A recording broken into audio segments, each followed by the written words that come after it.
Why do we bless people for sneezing? It goes back over 1,500 years. Saying bless you after someone sneezes started during the plague in 590 AD. People thought sneezing meant you were about to die.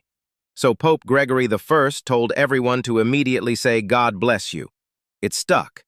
Even today, most people still say it, even though we're not thinking about the plague anymore. That's how powerful traditions are. Follow for your daily dose of weird history.